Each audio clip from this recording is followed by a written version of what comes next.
Here's a question that sounds almost too simple. If governments can just print more money whenever they want, why don't they just print enough money for everyone to be rich? No more poverty, no more debt. Everyone's a millionaire, right? But if only it was that easy. This question actually opens up a bigger one, which is, can the world ever run out of money? It sounds strange. Money isn't like oil or gold. It's not something you dig out of the ground. So a logical question is that, can it just be created forever? Or is there some limit that we are not seeing? In this video, we are breaking down what money actually is, and why printing endless amounts of it doesn't magically make everyone rich, and whether the world could truly ever run out of it. Now, let's get into it. Chapter 1. What actually is money? Here's the surprising part. Money isn't actually real, in the way you might think.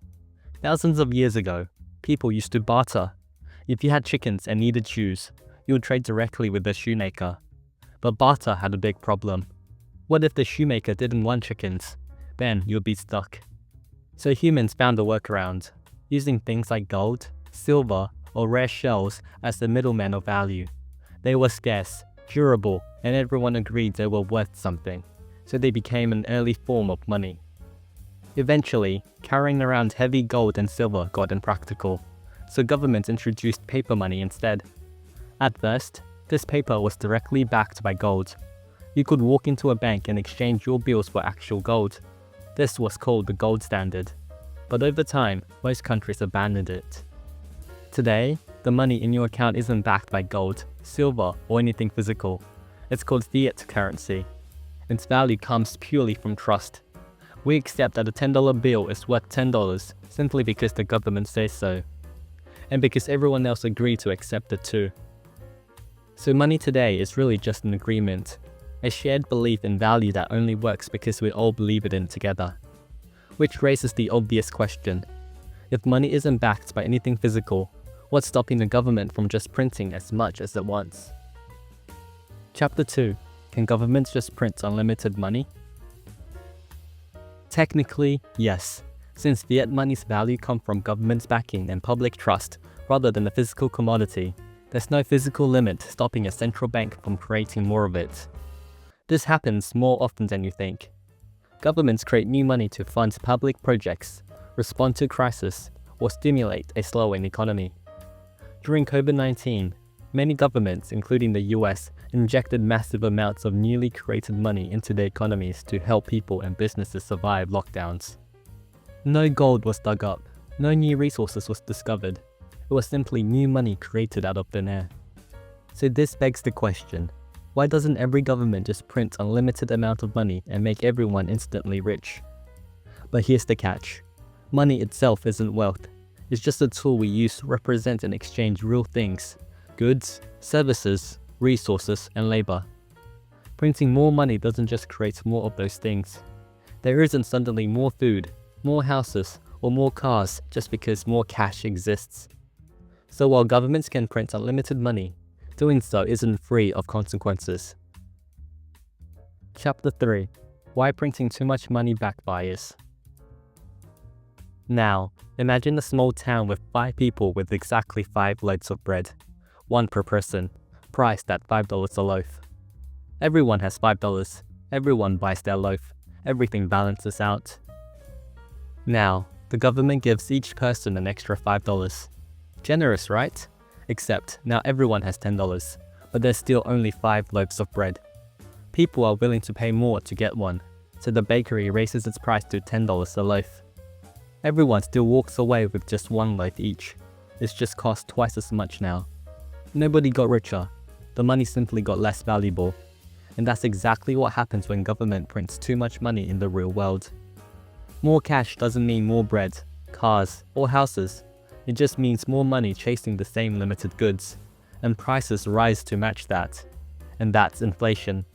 Left unchecked, it becomes hyperinflation, which is prices skyrocketing so fast that money loses most of its values in weeks or even days.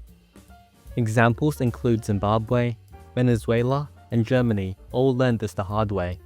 Each printed massive amounts of money to solve short-term problems, and each ended up with hyperinflation so severe that the currencies become nearly worthless.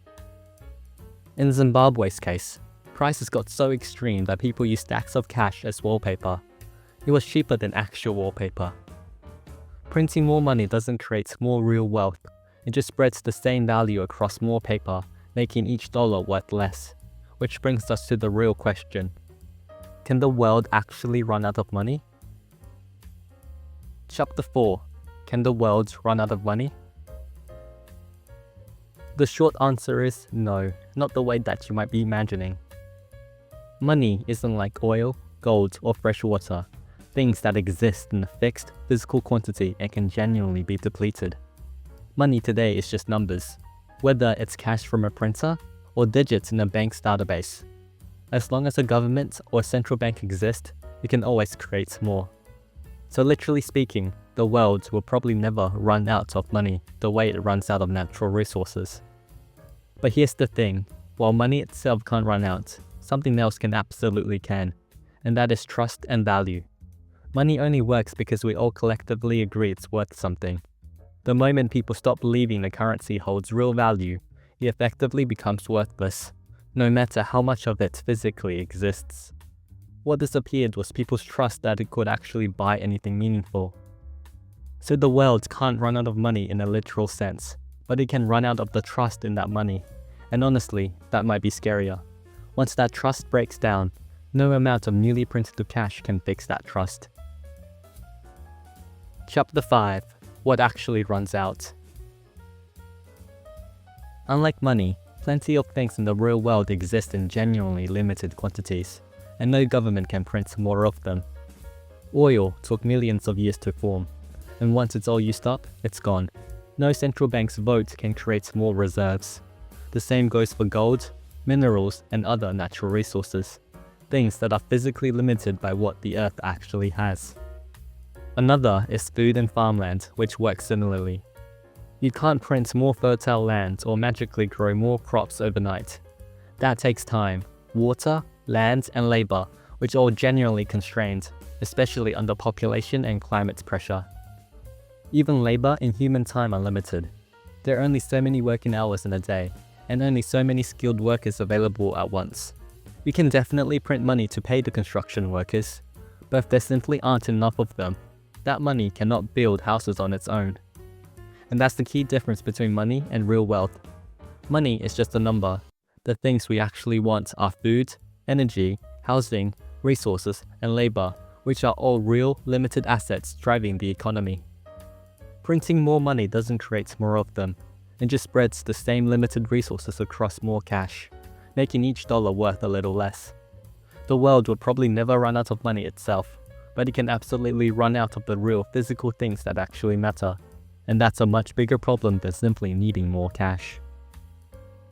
Chapter 6. Conclusion. So can the world ever actually run out of money?